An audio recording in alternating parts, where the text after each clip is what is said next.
ফাইজ দাঁত কিরমির করলো। একে হাতের কাছে পেলে এক্ষুনি খুন করতো, আর সহ্য করা যাচ্ছে না। রাগে চিৎকার করে বলে, আমার বউকে কাদালি কেন? তোকে ছাড়বো না বলে দিচ্ছি। শুধু পাত্তা না দিয়ে বলে, চাইলে ছাড়তে পারি না সোনা, আমি তোর হবু সম্বন্ধী যে। ফাইজ রেগে বলে, আমার বোনকে কি করে বিয়ে করিস সেটাই আমি দেখবো। বেয়াদব, এতদিন আমার পিছে লেগে আমার ছোট বউটাকেও কাঁদাচ্ছিস। শুধু মুখটা ইনোসেন্ট করে বলে। সত্যি কেঁদে সেইয়া না? ফাইজ ওপাশ থেকে চিৎকার করে বলে, না, হেসেছে। শুধু হেসে বলে, তাহলে তুই এত প্যারা নিচ্ছিস কেন? হাসি মুখ দেখতে পাচ্ছিস না বলে পিক তুলে দিব? খবরদার, আমার বউয়ের আশেপাশে গিয়েছিস তো তোকে কেটে কুচি কুচি করবো আমি, বেয়াদব। শুধু মন খারাপের ভান করে বলে, বুঝেছি বুঝেছি, তোর বউ কেঁদেছে। আমার তো তোর বোনকে কাঁদানোর দায়িত্ব, বউকে না। ও কাঁদলো কেন রে? আমি শুধু তোর কলিগদের সাথে পাক্কা পিকগুলো দিয়েছি। বিশ্বাস কর, যারা তোর কোলে উঠতে চাইছিল শুধু তাদেরটাই দিয়েছি। দূরত্ব আছে যাদের মাঝে, ওদেরটাও দেয়নি। আসলে তুই বস হিসাবে কলিগদের সাথে কতটা অমায়িক সেটাই বুঝাতে চেয়েছি আর কি। ভালো করে নি ব্রো। ফাইজ হতাশার নিঃশ্বাস ফেললো। এর মতো বেয়াদবকে বন্ধু হিসেবে বয়ে বেড়াতেই জান যায় অবস্থা। আবার তার বোনকে বিয়ে করে আরেকটা সম্পর্ক বাড়াবে। এর অত্যাচারে সহ্য করবে কি করে? শুধু মিটিমিটি হেসে বলল, ইরফানের জন্য সিনিয়র মেয়ে দেখছি, তোর জন্য দেখবো নাকি? ফাইজ দাঁতে দাঁত চেপে বলে, আমাদের কারোর জন্য দেখতে হবে না, তুই বরং তোর জন্যই দেখ। কারণ আমি আজকেই ফারাহের বিয়ে ঠিক করতে যাচ্ছি। আমার বিয়ের পরদিন ওর বিয়ে হবে। তোর মতো বেয়াদবকে আমার সম্বন্ধী বানানোর কোনো ইচ্ছে নাই। বলি খট করে কল কেটে দিল। শুধু বোকা বনে চেঁচিয়ে উঠল। আমার বউ? ততক্ষণে কল কেটে গিয়েছে। কি জ্বালা! সে একটু না হয় মজা করেছে, তাই বলে তার বউকে তার থেকে কেড়ে নেবে? কত বড় সাহস! মজা করেছে নাকি? না না, কোনো রিস্ক নেওয়া যাবে না। যদি সত্যি সত্যি তার না হওয়া বউটাকে অন্যের সামনে বসায়। এমনিতেই তার বউ তার থেকে দূরে সরার শুধু শুধু খুঁজে বেড়ায়। না না, লেট করা যাবে না, এক্ষুনি যেতে হবে।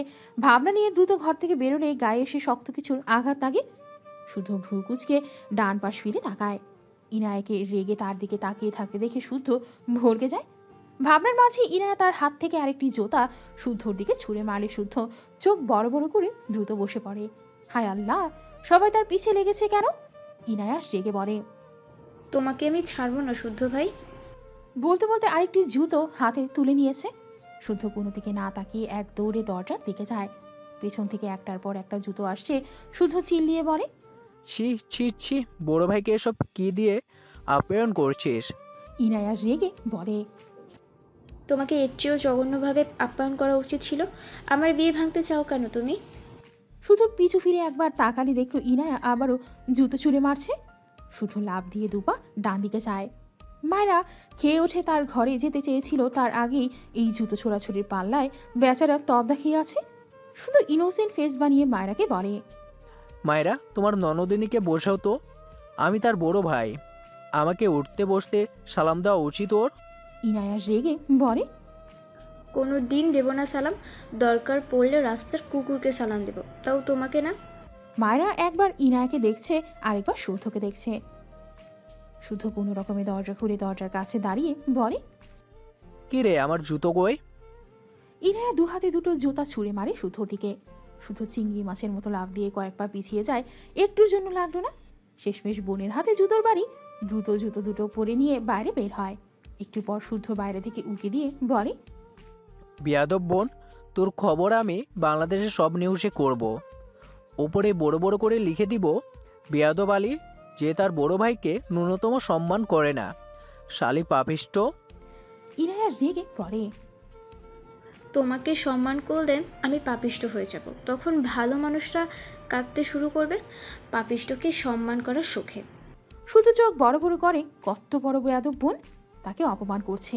দাঁত কিরমির করে বলল, ফাইজের ভিতরে কিন্তু অনেক ভাইয়ের মতো থাপ্পড়ের ম্যাশিং সেট করব। আমার পিছে লাগিস? ইনায়া চেঁচিয়ে বলে, আর আমি তোমার বইয়ের ভেতর ঝালের ড্রাম সেট করব, যেন তুমি তাকে টাচ করলেই ঝালের ঝটকা লাগে। শুধু ইনোসেন্ট ফেস বানায়। তার না হওয়া বউ তো এমনি কারেন্ট মরিচ, আরও হলে তাকে মঙ্গল গ্রহে যাওয়া থেকে কেউ আটকাতে পারবে না। ভাবনার মাঝে আরেকটি জুতো শুদ্ধর মুখের দিকে আসতে বেচারা শুদ্ধ ঠাস করে দরজা লাগিয়ে দেয়। ইনায়া কেটে কেটে অনেকগুলো জুতো নিয়ে এসেছিল শুদ্ধকে মারতে। কত বড় সাহস তাকে কাঁদায়! তার পার্সোনাল ব্যাড বয়কে নিয়ে উল্টাপাল্টা পরে। মায়েরা ইনায়ের দিকে এগিয়ে এসে বলে, কি হয়েছে আপু? রুমা নেওয়াজ বোনের ঘর থেকে বেরিয়ে এসে জিজ্ঞেস করেন। কি হয়েছে, এমন চিল্লাচিল্লি করছিস কেন? বলতে বলতে দেখলো ইনায়ের পাশে কয়েকটা জুতো, আবার দূরে কোথাও কোথাও ছড়িয়ে আছে। মনে হচ্ছে জুতোর র্যাক থেকে সব জুতো বের করেছে। রুমা নেওয়াজ ভ্রুকুচকে বলে, কি হয়েছে, তুই জুতো নিয়ে কি করছিস? ইনায়া নিজেকে সামনে তার ঘরের দিকে যেতে যেতে বলে, কুকুর এসেছিল তাই তাকে তাড়িয়ে দিয়েছি। রুমা নেওয়াজ অবাক হলেন। তাদের বাসায় কুকুর কোন দিক দিয়ে আসবে এই জীবনে তো আসেনি, আজ হঠাৎ কোন দিক দিয়ে আসতো। মায়েরা ইনায়ের পিছু পিছু যায়। সে কিছুই বুঝলো না হয়েছে কি ইনায় আপুর। মায়েরা ইনায়ের ঘরে গিয়ে ইনায়কে জিজ্ঞেস করে, আপু কি হয়েছে তোমার? তোমার হবু বরেন নাকি 100টা এক্স? ইনায়া রেগে বলে। মায়েরা মায়েরা ঝাঁকি দিয়ে উঠে বুকে থুতু দেয়। এরা দুই ভাই বোন একই মনে হচ্ছে, রেগে গেলে কি করে নিজেই জানে না। ইনায়া নিজেকে সামলে নাক টেনে শান্ত গলায় বলে, শুদ্ধ ভাই মিথ্যা বলেছিল আমাকে।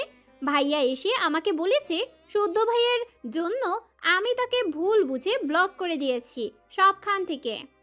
মায়েরা স্বস্তির নিঃশ্বাস ফেলল। না, দুই ভাই বোন এক নয়। ইনায়া ইরফানের রাগের এক কাঠিতেও নয়। অতঃপর বলল, তাহলে এখন ব্লক খুলে দাও, তাই বলে শুদ্ধ ভাইয়াকে জুতো মারলে শেষমেশ? বলতে বলতে হেসে ফেলল মায়েরা। ইনায়া দু হাতে মুখ মুছে বলে, ঠিক করেছি। ইনায়া তার ফোন এনে মায়েরাকে সেই পিকগুলো দেখালো যেগুলো শুদ্ধ তাকে দিয়েছিল। প্রতিটা পিকে কোনো না কোনো মেয়ে ফাইজের একদম গা ঘেঁষে দাঁড়িয়ে আছে। মায়েরা অবাক হয়ে বলে, এভাবে কেন দাঁড়িয়েছো? ইনায়া নাক টেনে বলে, কলিং হয়তো এর জন্য বেশি ফ্রি, বাট আমি ছোট ভাই মেয়েদের সাথে ঘেঁষাঘেঁষি। দাঁড়াও, ব্লক খুলবো না, মরে যাক এই লোক ওই পাশে। ইনায়ের কথায় মায়েরা হেসে ফেলে। ইনায়ের কাঁধে ডান হাত দিয়ে বলে, তোমার তো অনেক বুদ্ধি আপু। ইনায়া মুখ ফুরিয়ে রাখলো। তার ভালো লাগছে না এরা যে ফাইজের এক্স, এটা তো বিশ্বাস হচ্ছিল না। যদিও মানুষটাকে সেভাবে জানে না ইনায়া, মনে মনে একটু একটু পছন্দ করে। এক্স থাকতেই পারে, সে তো আর মন পড়তে পারে না। কিন্তু ইরফান এসে শুদ্ধ ভাইয়ের বাদরামের কথা বললে ইনায়া বুঝতে পারে। তবে ইনায়া ভীষণ রেগে আছে। এসব কী ধরনের ঘেঁষাঘেঁষি? সে জীবনেও মানবে না সে যদি ওই বজ্জাত লোককে শায়েস্তানা করেছে, তবে তা নামও ইনায়া নয়। মায়ের হঠাৎ ইরফানের কথা মাথায় আসে। ইরফানও কি এভাবে দাঁড়িয়ে মেয়েদের সাথে? ভাবতেই কেমন যেন লাগলো। আনমনে প্রশ্ন করে, আপু তোমার ভাইয়ার ভার্সিটিতে কি ম্যাডাম আছে? ইনায়া মৃদু হেসে বলে, হ্যাঁ, থাকবে না কেন? স্যার ম্যাম ছাড়া ভার্সিটি চলবে কি করে? মায়েরা বোকা বনে যায়। কত তো সত্য। নিজেই নিজের মাথায় চাটি বসায় নিজের বোকা বোকা প্রশ্নে। আরেকটি প্রশ্ন উকি দেয় মনে, ভার্সিটির মেয়েরা তো তার চেয়ে বড়। ইরফান তাদের পড়ায় ভাবতেই মায়ের কেমন যেন প্রচণ্ড বিরক্ত লাগলো। মেয়েটার কাছে টিচারের পেশা একদমই ভালো লাগলো না। ইনায়া চোখ ছোট ছোট করে বলে, কেন জিজ্ঞেস করলে মায়েরা? ইনায়ার কথায় মায়েরা থতমত খেয়ে মেকি হেসে বলে, এমনি। কথাটা বলে আবারও আনমনা হয়। ছোট মাথায় কত শত চিন্তা জমা হলো। দুপুর গড়িয়ে ধরনীর বুকে সন্ধ্যা নেমেছে। মায়েরা নামাজ পড়ে তার ঘর থেকে বের হলে রুমা নেওয়াজকে দেখে মৃদু হেসে বলে, কিছু বলবেন মা?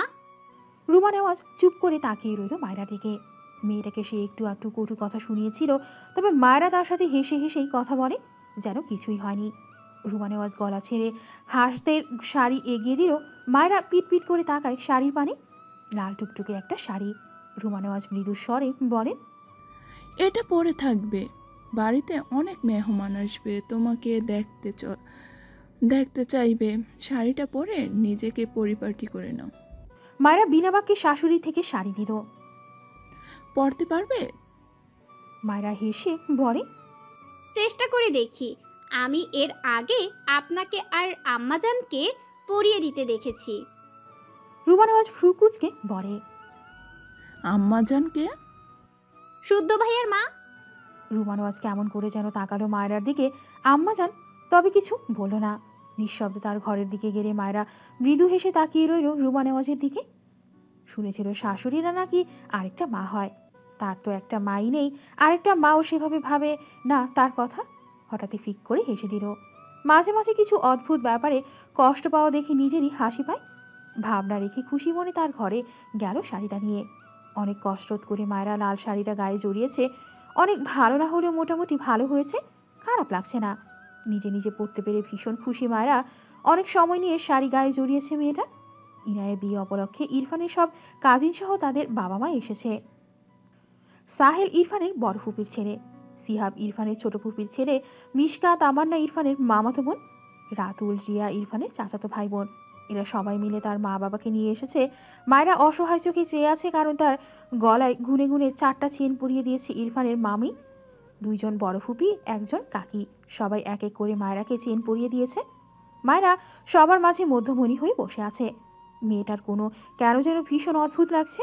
ইরফানের বড় ফুপি মায়েরার থুতনিতে হাত বুলিয়ে সে হাত তার ঠোঁটে ছুঁয়ে বলে, এমন এক পরী তো খুঁজেছি আমরা সাহেলের জন্য। মায়েরা লজ্জা পায়। শুদ্ধ জুতোর বাড়ি খেয়ে গিয়েছিল ফাইজের বাড়ি, আবারও এসেছে। তার খালা মামি মামারা এসেছে, কাজিন এসেছে, দেখা তো করতে হবে। ঘরে ঢুকতে ঢুকতে তার খালার কথাটা শুনে নেয়, এগিয়ে এসে বলে, খালামণি, তোমার সাথে আমার ভীষণ ইম্পর্টেন্ট কথা আছে। শুদ্ধর কথায় সবার মনোযোগ শুদ্ধর দিকে যায়। মায়রাকে নিয়ে ইরফানের মামিরা বসেছে মূলত মায়রার ঘরে। শুদ্ধ উকি দিয়ে ভেতরে ফাঁক ফোকর দিয়ে এসেছে। ইরফানের ফুপি শুদ্ধকে দেখে বলে, আমার বাবা, এতক্ষণ পর কই থেকে আসলি? শুদ্ধ হেসে তার খালাকে এক হাতে জড়িয়ে নেয়, ফিস ফিস করে বলে, শোনো, সাহিলের জন্য এক মায়েরাকে নিতে পারো। ইরফান তো মানে না মায়েরাকে, বুঝলা? শুদ্ধর কথা সবাই না শুনলেও তার বড় খালা আর মায়েরা শুনতে পেয়েছে। মায়েরা চোখ বড় বড় করে তাকায় শুদ্ধর দিকে। শুদ্ধর বড় খালা শুদ্ধর কান টেনে ধরে বলে, আসতে না আসতেই বাদরামি শুরু করেছিস? এরই মধ্যে সাহেল ঘরে প্রবেশ করে। এগিয়ে এসে শুদ্ধর পাশে দাঁড়িয়ে মায়েরার দিকে তাকায়। মায়েরা ক্রিম কালারের একটি হিজাব মাথার উপর দিয়েছে। এত মানুষের জন্যই মূলত নিজেকে একটু একটু ঢাকার প্রয়াস।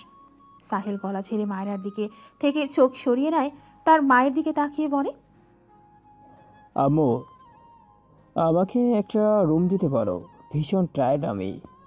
শুধু সাহেলকে ধাক্কা দিয়ে ফিসফিসিয়ে বলে, তোর পাত্রী দেখছি আমরা, আর তুই আসিস রুম নিয়ে? আরে এবার বিয়েটা করে নে। সাহেল ভ্রু কুচকে নেয়। মেয়ে কোথায়? শুধু মেকি হেসে বলে, আরে বলদ, ইরফান তো ওর বউকে মানে না, তাই তুই ওকে বিয়ে করবি, রাজি?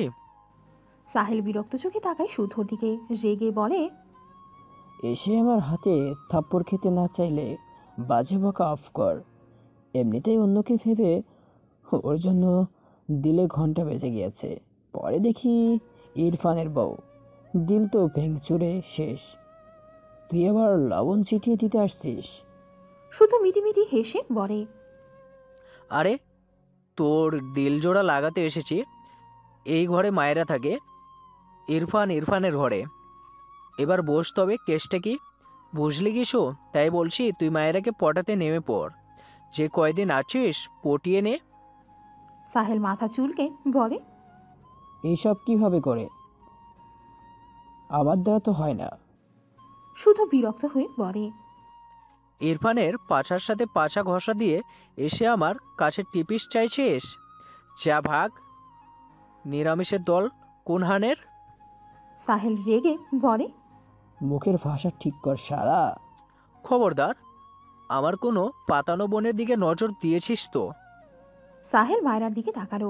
মায়রা শুদ্ধ আর সাহেলের দিকেই তাকিয়েছিল, এরা কি ফুসুর ফাসুর করছে সেটাই বোঝার জন্য। কিন্তু সাহেলের সাথে চোখে চোখ পড়ায় বেচারি থতমত খেয়ে দ্রুত মাথা নিচু করে নিয়েছে। ইস, তাকে কি ভাবলো? সাহেল মৃদু হাসল, এই মেয়ে তো আস্ত এক পুতুল। একে নাকি ইরফান মানে না। বিয়ের পরপরই শুনেছিল ইরফান এক বাচ্চাকে বিয়ে করেছে, আর ইরফান তাকে মানে না। তারা সবাই এটা জানে, কিন্তু তার মায়েরা সবসময় বলে কখনো না কখনো তো মেনে নিবে। কবে মানবে তার আগে সে পটিয়ে নিলে মন্দ হয় না। ভেবেই আর একটু হাসি দীর্ঘ হয়। কিছুক্ষণ পর মিশকা তামান্য রিয়া মায়রার ঘরে আসে। পিছু পিছু রাতুল শিহাবও আসে। রাতুল মায়রার দিকে হাত বাড়িয়ে বলে, হাই নতুন ভাবি। মায়রা বিব্রত বোধ করে। সাহেল রাতুলকে টেনে বলে, 100 হাত দূরে থাকবে। রাতুল চোখ ছোট ছোট করে বলে, তোর কোথায় জ্বলছে? ধরতে চাইলাম ইরফানের বউয়ের হাত, জ্বলছে তোর। কি ভয়াবহ রোগ! শুদ্ধ রাতুরের গায়ে চাপড় মেরে বলে। কারেক্ট, তুই পয়েন্ট ধরতে পেরেছিস তাই না? সাহেল রেগে তাকায় শুদ্ধর দিকে। বেয়াদব একটা। মায়ের পাশে বসা রিয়া বলে ওঠে। তোমরা এই ঘর ফাঁকা করো তো ভাই। কেউ কিছু বলার আগে ইরফান দরজায় দাঁড়িয়ে গম্ভীর গলায় বলে। কি হচ্ছে এখানে? ইরফানের কথা সবাই দরজার দিকে তাকালো। মায়েরা মাথা তুলে তাকায়। ইরফান শক্ত চোখে মায়েরার দিকে চেয়ে আছে। মায়েরা ঢোক গিলল, সে আবার কি করলো? ইরফান ঘরের ভেতর প্রবেশ করলে সব ছেলেরা একসাথে বলে ওঠে। মেয়েরা বলে ওঠে। ইরফান মায়েরার দিকে চেয়েই উত্তর করে। ভালো, ঘর থেকে বের হও সবাই। ইরফানের কথায় সবাই একটু অবাক হয়। ইনায়া দরজার পিছনে দাঁড়িয়ে বলে।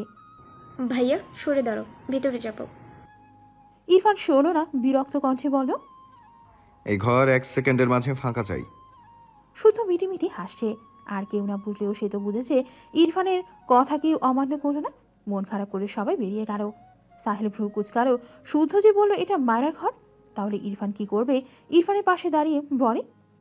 এটা তো মায়ার ঘর, তুই এখানে কি করবি? ইরফানের সহ্য হলো না সাহেলের নাম ধরে টাকা। শক্ত চোখে সাহেলের দিকে চেয়ে দাঁতে দাঁত চেপে বলে। সেই কৈফিয়ত? শুদ্ধ সাহেলকে টেনে ঘর থেকে বের করে নিয়ে যায়। এই দুটোর দ্বন্দ্ব লাগলে ছাড়ানো যায় না। দুটোই সমান সমান বলা যায়। সাহেল 40% তেরা, ইরফান 60%-এর আর কি। সাহেল শুদ্ধকে ধাক্কা দিয়ে বলে। কি প্রবলেম? এভাবে টেনে আনলি কেন? শুধু মেকি হেসে বলল। চল তোকে আমি বাঘমামার গল্প শোনাই। এক জঙ্গলে ছিল এক বাঘমামা, আর ছিল এক সিংহ। তারপর সাহেল বিরক্ত হয়ে বলে। তোকে আমার 5 বছরের বাচ্চা মনে হচ্ছে? শুধু হেসে সাহেলের থুতনি ধরে বলে। তোকে আমার সন্টু, ইন্টু, মিন্টু মনে হচ্ছে? এই নামগুলো শুনলেই মনে হয় ছোট বাচ্চারা ভাত খাবে না বলে বায়না করছে, আর তাদের মা তাদের জোর করে খাওয়াচ্ছে। সাহেল বিরক্ত হয়ে বড় বড় পা ফেলে এগিয়ে যায়। শুদ্ধ হাসল। ইনায়া মন খারাপ করে বলে। ভাইয়া একটা দিনই তো, একদিন আমরা সবাই একসাথে মিলেমিশে থাকি। ইরফান ভ্রু কুচকে বলে। নিজের ঘরে যা। ইনায়া খুশি হয়ে হাত নেড়ে বলে। মায়েরা এসো দ্রুত। মায়েরা বেড থেকে নেমে দাঁড়ায়। এগোতে নিলে ইরফান মায়েরার হাত টেনে ধরে। শক্ত গলায় বলে। তোমাকে যেতে বলেছি আমি? মায়েরা পিট করে ইরফানের দিকে তাকায়। ওপাশ থেকে ইনায়া অবাক হয়ে ভাইয়ের ব্যবহারে। ইরফান ইনায়ের দিকে চেয়ে বিরক্ত কণ্ঠে বলে। যাবি এখান থেকে? হঠাৎই শুদ্ধ কোথা থেকে এসে ইরফানের সামনে তার ফোনের স্ক্রিন ধরে। ইরফান বিরক্ত মুখে চোখ সরাতে গিয়েও সরায় না। শুধু মিটিমিটি হাসছে। ইরফান রাগে শুদ্ধর ফোন চোখের পলকে নিয়ে আছাড় মারল। শুদ্ধ চেঁচিয়ে বলে। মা, আমার প্রথম বউ। ইনায় এক দৌড় দেয়। তার ভাই কোনো কারণে রেগে আছে বুঝেছে। এদিকে মায়েরা বারবার ঠকেলছে। শুধু অসহায় চোখে তার ফোনের দিকে তাকিয়ে আছে। আজকেই একটা ফোন কিনতে হবে। ইরফানের দিকে তাকিয়ে দেখলো ইরফান মায়েরার দিকে শক্ত চোখে চেয়ে আছে। শুধু কিছু একটা ভেবে বলে। ইরফান, ওর কোনো দোষই নেই। ওকে। আর কিছু বলার আগে ইরফান শুধুর মুখের ওপর দরজা লাগিয়ে দেয়। শুধুর অসহায় লাগলো। সাহেল মায়েরার পাশে বসেছিল একবার। ওই রকম ইন্টেনশনে না, টাচও করেনি। সে বসে মায়েরার দিকে চেয়েছিল মুগ্ধ নয়নে। শুদ্ধ তো এত বড় সুযোগ হাতছাড়া করার বান্দা নয়। কিন্তু এর জন্য মায়েরাকে আবার যদি ভরা মানুষের মাঝে মারে, কি কেলেঙ্কারিটাই না হবে ভেবেই শুধু নিজের করা কাজে কেন যেন অনুতপ্ত হলো। ভাবনা রেখে ফোনটা কুড়িয়ে নিয়ে উল্টা পাল্টে দেখতে দেখতে এগিয়ে গেল। শাড়ি পরেছো কেন? ইরফানের শক্ত কণ্ঠে মায়েরা কেঁপে ওঠে। আমতা আমতা করে বলে। মা পড়তে বলেছিল। ইরফান রেগে ধমকে বলে। পড়তে বললেই পড়বে? সেন্স নেই? খোলো এসব এক্ষুনি। বলতে বলতে নিজে মায়েরার মাথায় হিজাব ছুঁড়ে ফেলে। বাম কাঁধে থাকা শাড়ির আঁচল টান মেরে খুলে দেয়। মায়েরা চেঁচিয়ে ওঠে। লজ্জায় দ্রুত উল্টে ঘুরে দাঁড়ায়। ইরফান রেগে মায়েরাকে টেনে তার দিকে ফেরায়। মায়েরা আঁচলটা তোলার সময় পায়নি। লজ্জায় মেয়েটা কেটে দিয়েছে। ইরফান কেমন করে যেন মায়েরার পুরো শরীরে চোখ বোলায়। হঠাৎই কেমন অস্বাভাবিক লাগলো নিজেকে। বারবার ঢোক গিলল। ইরফানের দৃষ্টিতে মায়েরার শরীর নেতিয়ে আসে। ইরফান মাথা এদিক ওদিক নাড়িয়ে শাড়ির আঁচল ধরে ঘুরাতে নিলে মায়েরা দ্রুত এগিয়ে এসে ইরফানের সাথে সিটিয়ে গিয়ে দাঁড়ায়। দুই হাতে মুখ ঢেকে ইরফানের সাথে লেগে দাঁড়িয়ে যায়। ইরফান সাথে সাথে মায়েরাকে ধাক্কা দিতে নিলে মায়েরা ফুপিয়ে বলে। প্লিজ এমন করবেন না। আমি খুলছি শাড়ি, আমি পরবো না আর শাড়ি, সরি। ইরফান ঢোকিল, লম্বা শ্বাস টেনে মায়রার কাঁধে হাত রেখে মায়রাকে নিজের থেকে ছাড়িয়ে দাঁড় করায়। মায়রা আবারও ইরফানের দিকে সিটিয়ে আসে। ইরফান বাধা দিল না, সে ঠোঁট বাঁকায়, দুহাতে মায়রার গাল ধরে উপর দিকে করে। মায়রা চোখ বুঝে, চোখের পানিতে গাল ভিজে একাকার। ইরফান ঠান্ডা গলায় বলে, কাঁদছো কেন? মায়রা পিটপিট করে চোখ মেলে তাকায়। তার সামনে ইরফানকে গম্ভীর মুখে তাকিয়ে থাকতে দেখে ঢোক গিলে মেয়েটা। ইরফান তার খসখসে ডান হাত ধারা মায়রার মুখ মুছে দেয়, মৃদু স্বরে বলে, আর কখনো শাড়ি পরবে না। মায়রা চোখের পাতা ফেরে ইরফানের দিকে তাকিয়ে থাকে। ইরফান মায়রাকে তার থেকে দূরে সরিয়ে দেয়। মায়রা উল্টো ঘুরে পড়ে যাওয়া আঁচল কাঁধে টেনে তোলে। ইরফান মায়রার দিকে তীক্ষ্ণ চোখে চেয়ে আছে। এগিয়ে গিয়ে উল্টা ঘুরে দাঁড়ানো মায়রার সামনে দাঁড়ায় ইরফান। মায়রা দ্রুত দু পা পিছিয়ে যেতে চায়। ইরফান মায়রাকে টেনে ধরে। মায়রা শুকনো মুখে ইরফানের দিকে তাকায়। ইরফান মায়রার মুখ বরাবর তার মুখ নিয়ে মোহনীয় গলায় বলে, ইউনো, শাড়ি পরে তোমাকে কতটা জঘন্য লাগে, আর কখনো পরবে না, আন্ডারস্ট্যান্ড? মায়রা চোখ নামিয়ে নিয়েছে। ইরফানের কথায় রাগ হওয়ার কথা, কিন্তু তার রাগ হলো না, বরং ইরফানের ভয়েস টোনে তার শরীরে অদ্ভুত শিরশিরানি অনুভূতি হয়। ইরফান মায়রার গলার নিচে তিলটায় ডান হাতের বুড়ো আঙুল ছুঁয়ে দৃষ্টি সেথায় নিবদ্ধ রেখে গলা নামিয়ে বলে, you are a very little গার্লের জন্য শাড়ি নয়। মায়রা ঢোক গিলে ইরফানের কে ঠেলে তার থেকে সরাতে চায়। ইরফানের বোধহয় পছন্দ হলো না মায়রার এমন ব্যবহার। বাঁ হাতের গতি বৃদ্ধি করে শক্ত হাতে মায়রাকে নিজের সাথে চেপে ধরে। মায়রা মৃদু আর্তনাদ করে ওঠে। ইরফান তাকায় মায়রার পানে, গম্ভীর গলায় বলে, আম্মুর অজুহাতে আর কখনো শাড়ি পরবে না, ওকে? মায়রার মন খারাপ হয়। শাড়ি মেয়েদের সৌন্দর্য, শুনেছে স্বামীরা নাকি মেয়েদের শাড়ি পরে দেখতে খুব পছন্দ করে, আর ইরফান তাকে শাড়ি পরতেই দেয় না, পরলেও বলে জঘন্য লাগছে। ইরফান অনবরত মায়রার গলার নিচে স্লাইড করে। মায়রা মিনমিন করে বলে, হাত সরান।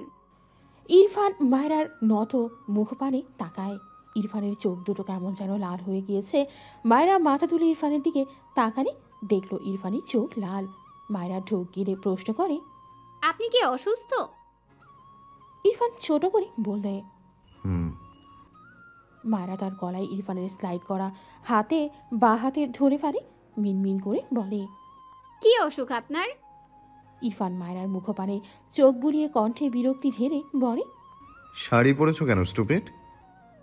মায়রা আবারও মিনমিন করে বলে, আপনার আম্মুই তো বলল। ইরফান শুষ্ক ঢোক গিলে মায়রার পেট জড়িয়ে উঁচু করে ধরে বেডের কাছে নিয়ে আসে। বেডের পাশে দাঁড়িয়ে বাম পা মাটিতে রেখেই ডান পা বেডের ওপর রাখে। এরপর মায়রাকে তার ডান পায়ের ওড়ুতে বসিয়ে দেয়। মায়রা মৃদু চেঁচিয়ে দুহাতে ইরফানের গলা জড়িয়ে ধরে, কাপা কণ্ঠে বলেন, নামায় পড়ে যাব। ইরফান শান্ত চোখে মায়রার মুখপানে চায়। ডান হাতে মায়রার কোমর জড়িয়ে বাম হাতে মায়রার সামনে আসা চুলগুলো পেছনে নিয়ে যায়। দৃষ্টি মায়রার গলার নিচে তিলটা নিবদ্ধ।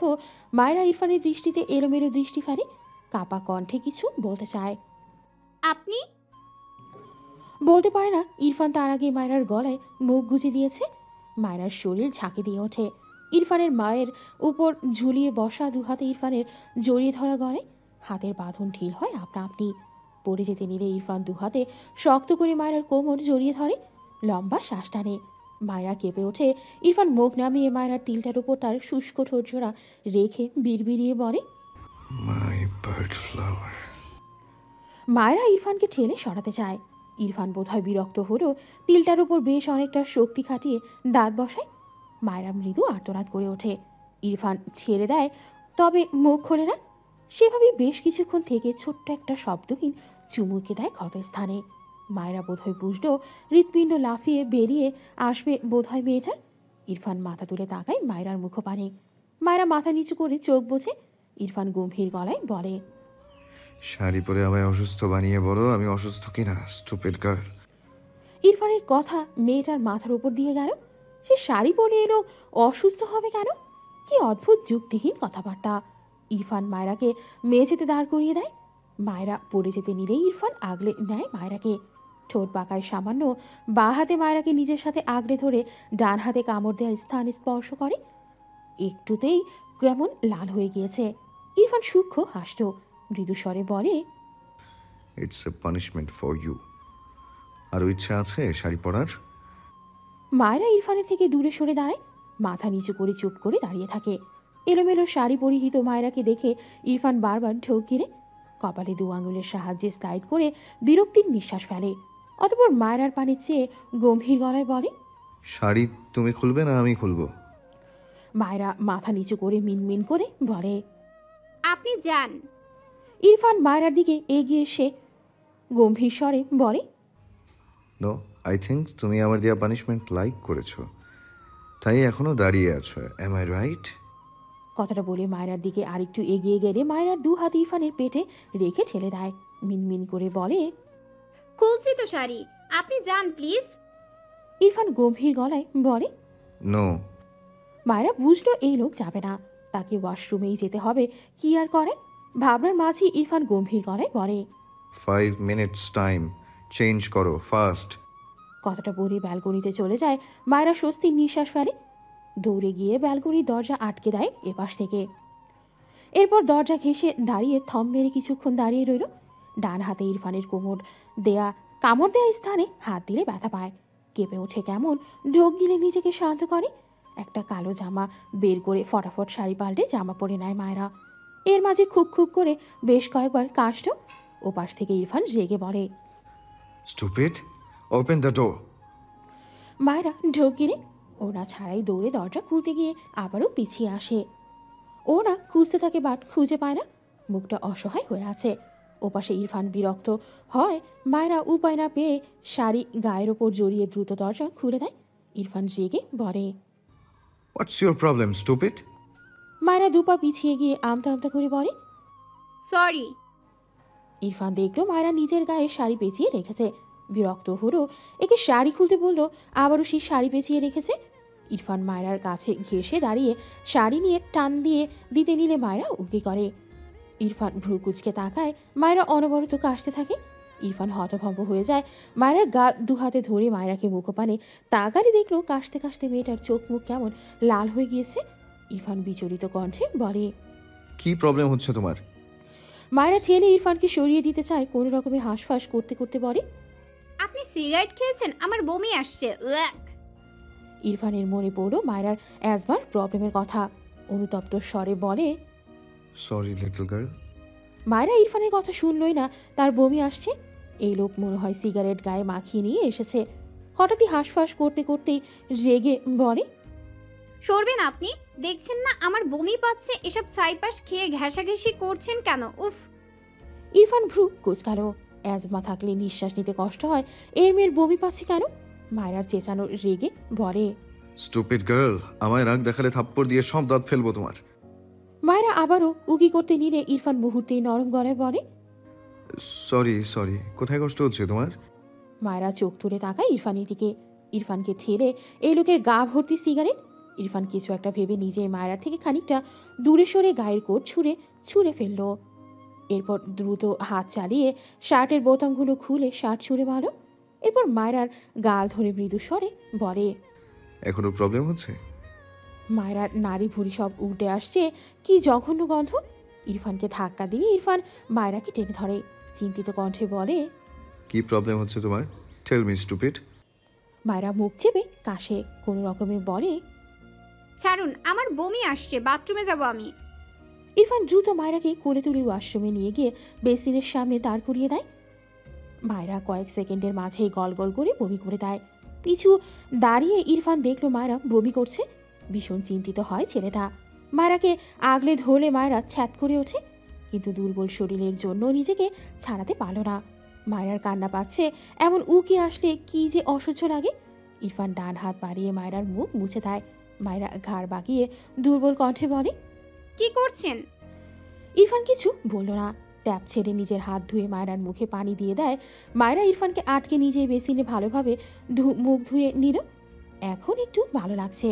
উকি করলে বেশি খারাপ লাগে। ইরফানকে ঠেলে সরাতে চাই নিজের থেকে।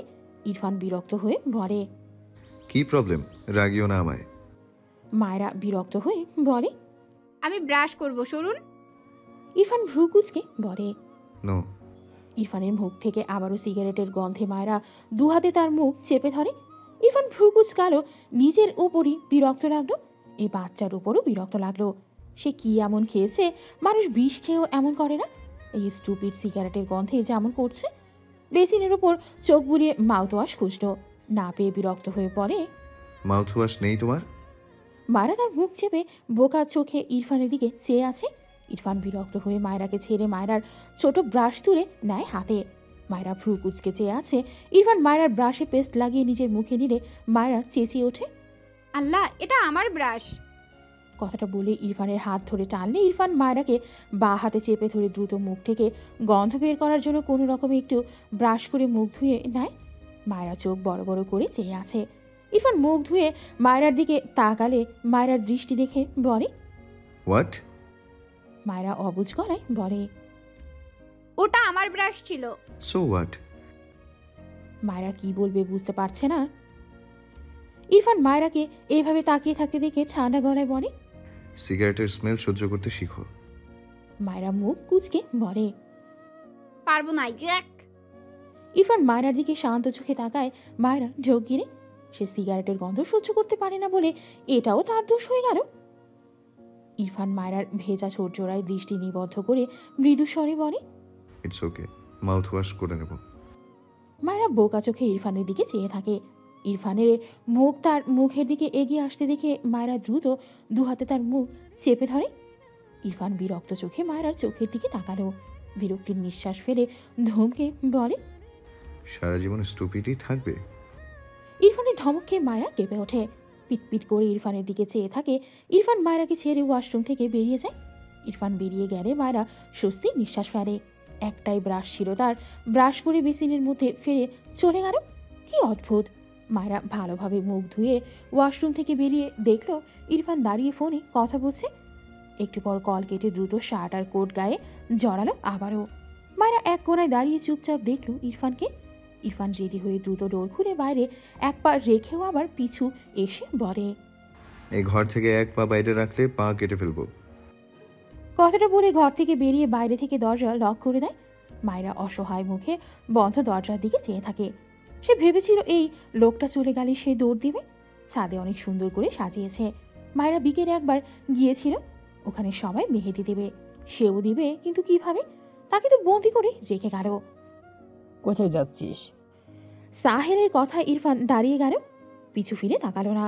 সাহেল নিজে ইরফানের সামনে দাঁড়িয়ে হেসে বলে, এতক্ষণ কি করলি তোর বইয়ের ঘরে? ওকে তো মানিস না। ইরফান বিরক্ত হয়ে বলে, ইটস মাই পার্সোনাল ম্যাটার। সাহেল হেসে বলল, আমার ওকে ভালো লেগেছে। ইরফান রেগে সাহেলের কলার চেপে ধরে। সাহেল ইরফানের থেকে নিজের কলার ছাড়িয়ে নেয়। ময়লা ঝাড়ার মতো কয়েকবার ঝেড়ে বলে, কি যেন নাম? ও হ্যাঁ, মায়রা। How cute! অন্তরার চেয়েও ভয়ঙ্কর সুন্দরী, এজন্যই এত ফাস্ট পা পিছলে পড়ছি। ইরফান শক্ত চোখে সাহেলের দিকে চেয়ে আছে। সাহেল বাঁকা হেসে বলে, আফসোস, মায়েরা সুন্দরী। আর বলতে পারে না। ইরফান ডান হাত মুষ্টিবদ্ধ করে জোরে সোরে এক ঘুষি মেরে দেয় সাহেলের নাক বরাবর। সাহেল কয়েক পা পিছিয়ে যায়। ইরফানের দিকে তেড়ে আসতে শুধু দৌড়ে এসে সাহেলকে টেনে ধরে। সাহেল রেগে শুদ্ধকে ধাক্কা দিয়ে বলে, আমাকে আটকাস কেন? ওকে আটকাতে পারিস না? শুদ্ধ ইরফানের দিকে তাকায় একবার, আবার সাহেলের দিকে চিন্তিত কণ্ঠে বলে, মারামারি করছিস কেন তোরা? সাহেল ডান পাশে থুতু ফেলে ইরফানের দিকে চেয়ে বলে, মায়েরাকে আমার লাগবে। শুদ্ধ ব্রু কুচকে তাকালো। ইরফান আবারও তেড়ে আসতে নিলে শুদ্ধ ইরফানকে চাপটে ধরে বলে, রাগাচ্ছে তোকে? থাম থাম, মারামারি করিস না। ইরফান রাগান্বিত স্বরে বলে, জাস্ট আর একবার আমার ওয়াইফের নামে উচ্চারণ করলে ওর জবান কেটে কুকুরকে খাওয়াবো। কথাটা বলে শুদ্ধকে ধাক্কা দিয়ে গটগট পায়ে বাড়ির ভেতরে চলে যায়। বাইরে আর বের হয় না। শুদ্ধ স্বস্তির নিঃশ্বাস ফেলে সাহেলের পাশে দাঁড়িয়ে বলে, রাখছিস ভালো কথা, মারামারিতে গেলি কেন? সাহেল রেগে বলে, আমি ওকে রাগাইনি, যা বলছি কাট কাট বলছি। আমার মায়েরাকে চাই, মানে চাই। শুদ্ধ কেমন করে যেন তাকালো সাহেলের দিকে, অবাক হয়ে বলে, তুই তো ভালোবাসিস। সাহিল নির্দ্বিধায় বলে। মায়রাকে দেখে ওকে আর ভালো লাগছে না। ইটস স্পল। শুদ্ধ কি বলবে খুঁজে পেল না। এভাবে ভালোবাসা যায়? কই, সে তো ফারাকে প্রায় 4 বছর আগে থেকে ভালোবেসে আসছে।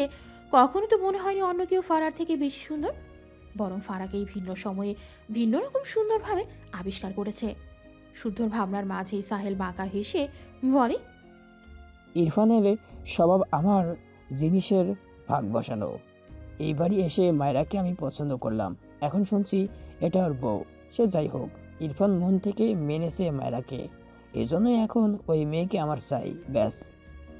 শুদ্ধ অবাক হয়ে বলে, ইরফানের সাথে পারবি না, ফালতু ঝামেলা করিস না। আমি ফান করছিলাম, খুব ভালো করে জানিস। সাহেল গা টানা দিয়ে বলে, বাট আমি ফান করিনি, না তো করছি। শুদ্ধ রেগে বলে, তুই ইচ্ছা করে ঝামেলা করতে চাইছিস। সাহেল হেসে বলে, ইরফানের সাথে তো বন্ধুত্বের সম্পর্ক, আমার নয়। আমার সাথে নিজেকে গুলিয়ে ফেলেছিস কেন? শুধু রেগে সাহেলকে ধাক্কা দিয়ে বলে, তোর প্রবলেম কি? ভাইয়ের বইয়ের দিকে নজর দেওয়া, এইসব কি ধরনের স্বভাব? সাহেল শুদ্ধর চেয়েও জোরে ধাক্কা দেয় শুদ্ধকে। অতঃপর শক্ত গলায় বলে, ও যখন আমার ভালোবাসার দিক নজর দিয়েছিল, তখন তোর এইসব নীতিকথা কোথায় গিয়েছিল? শুদ্ধ বিরক্ত হয়, মেজাজ খারাপ হচ্ছে তার। বিরক্ত হয়ে বাড়ির ভেতরে যেতে যেতে বলে, ভালোবাসা কি সেটাই তো বুঝিস না। ভালো মানুষ সোহাগে, পারলে অন্যকে দোষারোপ করার স্বভাবটা যাবে। সাহেল ডোন্ট কেয়ার ভাব নিয়ে দাঁড়িয়ে রইল। ইরফান মায়রার ঘরে দরজা খুলে ভেতরে গিয়ে ঠাস করে দরজা লাগিয়ে দেয়। মায়রা বেডের উপর বসেছিল মন খারাপ করে। ইরফানকে দেখে দ্রুত বেড থেকে নেমে দাঁড়ায়। ইরফান শক্ত চোখে তাকিয়ে আছে মায়রার দিকে। সাহেলের সামনে গাড়ি পড়েছিল ভাবতেই রাগে মাথা চাড়া দিয়ে উঠছে। মায়রা ঠকিরে, ভালো মানুষ বের হয়ে গেল তো এত রেগে ফিরল কেন? মায়রা ভীত স্বরে বলে, আপনার কি হয়ে? কথাটা শেষ করার আগে ইরফান ঝড়ের বেগে মায়রার গাল চেপে ধরে। রাগান্বিত স্বরে বলে, কেন শাড়ি পরলি বল? এই বল, অন্যদিন পড়তে পারিসনি, আজ কেন বলি? মায়রা ভীষণ ভয় পায় ইরফানকে দেখে। ইরফান মায়রার ভীত মুখা পানে তাকায়, নীরবে চেয়ে থাকে কিছুক্ষণ। নিজেকে শান্ত করার চেষ্টা করে মায়রাকে ছেড়ে কয়েকবার শ্বাস নেয়। রাগে দরজায় একটা লাথি বসায়। মায়রা কেঁপে ওঠে। ইরফান গায়ের কোট খুলে ছুঁড়ে ফেললো। মায়রাকে বা হাতে ঠেলে সরিয়ে দিয়ে গটগট পায়ে ওয়াশরুমে যায়। মায়রা মাথা নিচু করে দাঁড়িয়ে আছে। সে বুঝতে পারছে না আসলে সে কি করেছে। দরজার ওপাশে রিয়ার কণ্ঠ পায়। রিয়া বারবার করাঘাত করে মায়রাকে ডাকছে। মায়রা ধীর পারে গিয়ে দরজা খুলে দিলে রিয়া হেসে একটা শাড়ি এগিয়ে দিয়ে বলে, ভাবি এই শাড়িটা পরে ছাদে আসো, মেহেদি দিব সবাই মিলে, তাড়াতাড়ি আসো কিন্তু। মায়রা রিয়ার হাতের শাড়ি নিয়ে জোরপূর্বক হাসল। রিয়া শাড়িটা দিয়েই দৌড় দিল তাদেরও রেডি হতে হবে। মায়রা শাড়ির দিকে চেয়ে আছে। ইরফান একটু আগেও তো শাড়ি পরা নিয়ে ভীষণ রেগে গিয়েছে। ভাবনার মাঝে পেছন থেকে ইরফান গম্ভীর গলায় বলে, ওখানে কি করছো? মায়রা দ্রুত পিছু ফিরে তাকায়। ইরফানের মাথার চুল ভেজা, চুপচুপে হয়ে আছে। চুল বেয়ে টপ টপ করে ঘাড়ে পানি পড়ছে, চোখ মুখ ভেজা। মায়রা ঢোক গিলে আমতা আমতা করে বলে, আপনি মাথা মুছছেন না কেন? ইরফান মায়রার হাতে থাকা শাড়ির দিকে তাকায়, এগিয়ে এসে ঠান্ডা গলায় বলে, শাড়ি পরতে চাও? মায়রা ভীত চোখে তাকায়, আপনা আপনি গলায় হাত চলে যায়। ঢোক গিলে দ্রুত মাথা দুদিকে নাড়িয়ে বলে, না না, চাই না। ইরফান ঠোঁট বাঁকিয়ে বলে, গুড গার্ল। মায়রা জিভ দিয়ে ঠোঁট ভিজিয়ে বলে, আমি ছাদে যেতে চাই। ইরফান রেগে তাকায়। মায়রা ঢোক গিলে মিনমিন করে পড়ে, ছাদে সবাই মেহেদি দিবে, আমি যেতে চাই প্লিজ। ইরফান গম্ভীর গলায় বলে, নো। মায়রা কান্না পায়। হাতের শাড়িটার দিকে তাকালো। সবাই একরকম শাড়ি পরবে বলেই দিয়ে গিয়েছে রিয়া আপু। মায়রা জানে সে তো পরবে না শাড়ি, তবুও লোকটা তাকে ছাদেও যেতে দিবে না ভেবেই কান্না পায়। এভাবে বন্দি করে রাখছে কেন? সে একটু হাসলেও এই লোকের সহ্য হয় না। বেজা চোখে চেয়ে বলে, আমি ইয়ানাপুদের কাছে যেতে চাই, হাতে মেহেদি দিতে চাই। ইরফান ধমকে বলে, এক কথা বারবার বললে থাপ্পড় দিয়ে সব দাঁত ফেলবো, স্টুপিড। মায়রা ছড়ছড় দৃষ্টিতে তাকায় ইরফানের পানে। হাতের শাড়ি ছুঁড়ে ফেলে বেডের উপর পা তুলে হাঁটুতে মাথা গুজে বসে পড়ে। ইরফান ভ্রু কুচকে চেয়ে আছে মায়রার দিকে। নিচে পড়ে থাকা শাড়ির দিকে তাকালো। তাকে কি পুচকি রাগ দেখালো? ভেবেই তার রাগ হলো। কিছু বলতে গিয়ে থেমে যায়। মায়রার ফোপানোর আওয়াজ পেয়ে একটু দমল। কিছু একটা ভেবে মায়রার পাশে দাঁড়িয়ে তার ফোন এগিয়ে দিয়ে বলে, তুমি চাইলে গেম খেলতে পারো। মায়রা মাথা তুলে তাকায়। এইটুকু সময় কেঁদেছে অনেক।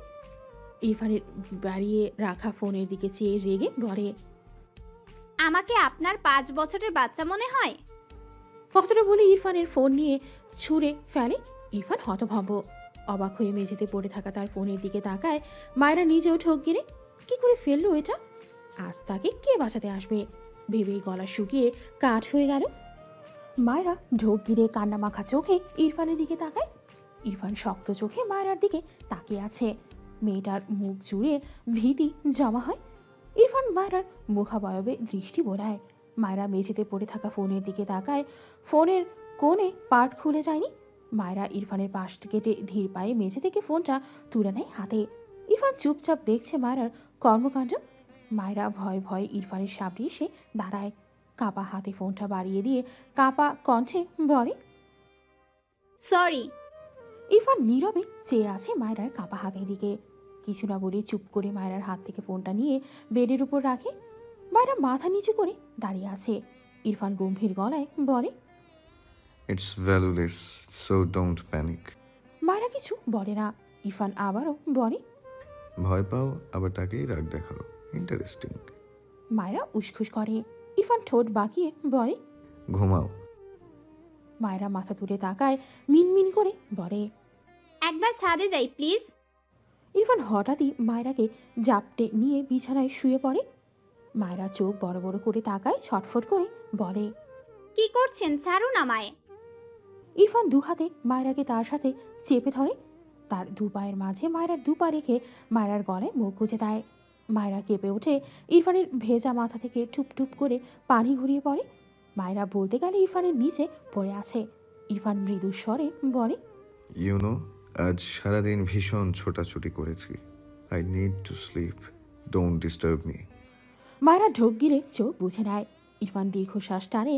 মায়রার শরীর শিরশির করে ওঠে। জিভ দিয়ে ঠোঁট ভিজিয়ে চুপ করে চোখ বুঝল। মজার ব্যাপার, ঘুমানোর কথা ইরফানের, ঘুমিয়েছে মায়রা। ভারী নিঃশ্বাস ইরফানের গলায় গিয়ে ধাক্কা খায়। ইরফান মায়রাকে ছেড়ে দেয়। মায়রার চোখ মুখে তার মাথার পানির ছিটে ফোটা ডান হাতে মুছে দিল। কিছু একটা ভেবে ঠোঁট বাঁকিয়ে মৃদু হাসে। গলার নিচে কামড়ের জায়গাটা চেক করে হাসি দীর্ঘ হয়। বিড়বিড় করে, my bird flower, but you are a very stupid girl, I don't like you. কথাটা বলেই মুখ নামিয়ে গলার নিচে তীরের উপর শব্দ করে একটা চুমু আঁকে। এরপর মায়রাকে ছেড়ে উঠে দাঁড়ায়। বেডের উপর থেকে তার ফোন নিয়ে অন করে দেখলো গ্লাস ফেটেছে। ইরফান আর চোখে মায়রার দিকে তাকায়। গম্ভীর মুখে মায়রার দিকে চেয়ে থাকে কিছু সময়। এরপর গায়ে শার্ট জড়িয়ে মায়রাকে করে তুলে নেয়। তারপর নির্দ্বিধায় ঘর থেকে বেরিয়ে আসে। ড্রয়িং রুমে সবাই বসে গল্প করছিল। ইরফানের কোলে মায়রাকে দেখে সবাই অবাক হয়ে তাকিয়ে রইল। সবাই কথা হারিয়ে চুপ হয়ে রইল। ইরফানের বড় ফুপি, ছোট ফুপি, মামা, মামি, কাকি, কাকা, ইরফানের বাবা মা সবাই অবাক হয়ে তাকিয়ে রইল। শুধুমাত্র ইরফানের খালা ঝাপসা চোখে চেয়ে রইল। তার মেয়েটা যে ভালো নেই। রুমা নেওয়াজ এগিয়ে এসে বললেন, মায়রাকে কোথায় নিয়ে যাচ্ছ? ইরফান সিঁড়িতে উঠতে উঠতে বলে, আমার ঘরে। তারেক নেওয়াজ মৃদু হেসে বলে, কয়দিনের জন্য? ইরফান মায়রার ঘুমন্ত মুখপানে চেয়ে ঠোঁট বাঁকিয়ে সূক্ষ্ম হেসে বলে, লাইফ টাইম। ইরফানের কথায় সবাই হেসে ফেলল। ইরফান পাত্তা দিল না। দ্রুত পায়ে সিঁড়ির ধাপগুলো পেরিয়ে তার ঘরের দিকে এগোলো। ছাদ থেকে সাহেল নেমে আসে। ইরফানের কোলে মায়রাকে দেখে ভ্রু কুচকে বলে, ওকে কোথায় নিয়ে যাচ্ছিস? ইরফান কোনো উত্তর করল না। তার ঘরে গিয়ে ঠাস করে দরজা লাগিয়ে দিল। সাহেল বিরক্ত চোখে ইরফানের ঘরের দিকে চেয়ে রইল। ইরফান মায়রাকে তার বেডে শুয়ে উঠতে নেয়। মায়রা ঘুমের ঘরে ইরফানের গলা জড়িয়ে ধরে। কি যেন বিড়বিড় করে। ইরফান বোঝার চেষ্টা করলো, বুঝতেও পারলো। খুবই শ্লোক আমায় পছন্দ করে না। ইরফান ভ্রু কুচকে মায়রার দিকে চেয়ে সেও মায়রার পাশে শুয়ে পড়ল। মায়রাকে টেনে নিল তার দিকে। অতঃপর গম্ভীর গলায় বলে, you are right, I don't like you stupid girl. কিছুক্ষণ পর পকেট থেকে ফোন বের করে শুদ্ধকে কল করে। মেহেদি ডিজাইনারকে পাঠা। ওপাশ থেকে শুদ্ধ হেসে বলে। কোন রুমে? ইরফান ভ্রু কুচকে বলে। আমার রুমে। তুই মেহেদি পড়বি? ছি ছি, অনেক জঘন্য লাগবে, বিশ্বাস কর। ইরফান বিরক্ত হয়। শুদ্ধ আবারও হেসে বলে। পাঠালাম না তাহলে, তোকে মেহেদি দিলে ভালো লাগবে না। ইরফান রেগে বলে। একটা মেয়েকে পাঠা ফার্স্ট। বলেই কল কেটে দেয়। কিছুক্ষণ পর দরজায় কেউ নক করে ইরফান গিয়ে দরজা খুলে দেয়। অপরিচিত এক মেয়েকে দেখে সাইড দিলে মেয়েটি ভেতরে আসতে ইরফান দরজায় লাগিয়ে দেয়। মেয়েটি টক সাইডে দাঁড়িয়ে জিজ্ঞেস করে, স্যার কাকে মেহেদি দিয়ে দিব? ইরফান ভ্রু কুচকে বলে। বেডে শুয়ে আছে। মেয়েটি এগিয়ে গিয়ে দেখলো মায়রা ঘুমিয়ে। একটু ঝুঁকে মায়রাকে ডাকতে নিলে ইরফান শক্ত গলায় বলে, স্টপ। মেয়েটি ইরফানের দিকে তাকিয়ে অবাক হয়ে বলে, আপনি যে বললেন ওনাকে মেহেদি দিয়ে দিতে, উনি তো ঘুমাচ্ছে। ইরফান বিরক্তি কণ্ঠে বলে, সো হোয়াট, এভাবেই দিয়ে দিতে হবে। মেয়েটি মাথা নেড়ে বলল, ওকে স্যার। এরপর মেয়েটি মায়রার পাশে বসে মেহেদি দেওয়া স্টার্ট করে। ইরফান একটা চেয়ার টেনে বসে তীক্ষ্ণ চোখে মায়রার হাতের দিকে চেয়ে রইল। মায়রা ঘুমের মাঝে নড়ে চড়ে হাত নাড়ায়। মেয়েটা বিরক্ত হয় ভীষণ। এভাবে মেহেদি দেওয়া যায়? অর্ধেকও হয়নি, অথচ এই সময় পুরো 2 হাত ভরে মেহেদি দেওয়া হয়ে যেত। কিছু বলতেও পারছে না। একবার বলেছিল ডাক দেওয়ার কথা। এই ছেলে তাকে ধমককে চুপ করিয়ে রেখেছে। মেয়েটা কপাল চাপড়ায়। এই কোথায় এসে ফেসে গেল আল্লাহ! ইরফান মেয়েটাকে থেমে যেতে দেখে বলে, হোয়াট হ্যাপেন্ড? মেয়েটা থতমত খেয়ে বলে, জি ভাইয়া, এই তো দিচ্ছি। বিড়বিড় করে, ভাইরে সিসি ক্যামেরা বসে আছে, কেমনে দিই? মায়রার মুখের দিকে তাকালো। মেয়েটা খুব সুন্দর, কিন্তু কোন দেশের রানিয়ে সেটাই জানতে ইচ্ছে করলো মেয়েটার। উফ, ভীষণ বিরক্ত। সে এভাবে মেহেদি দিতে দিতে এক পর্যায়ে এক হাতের মেহেদি দেওয়া কমপ্লিট করে মেয়েটা স্বস্তির নিঃশ্বাস ফেলে। আরেকটা হাতে দিয়ে দিতে হবে ভেবেই মেয়েটার হাত পা ছড়িয়ে শুয়ে পড়তে ইচ্ছে করলো। ইরফান বসা থেকে দাঁড়িয়ে গম্ভীর গলায় বলে, ইউ ক্যান গো নাও। মেয়েটা আকাশের চাঁদ হাতে পাওয়ার মতো মনে মনে নেচে ওঠে। এই জীবনে মেহেদি দিতে এত বিরক্ত লাগেনি, কারণ কখনো কোনো ঘুমন্ত নারীকে দিয়ে দিতে হয়নি।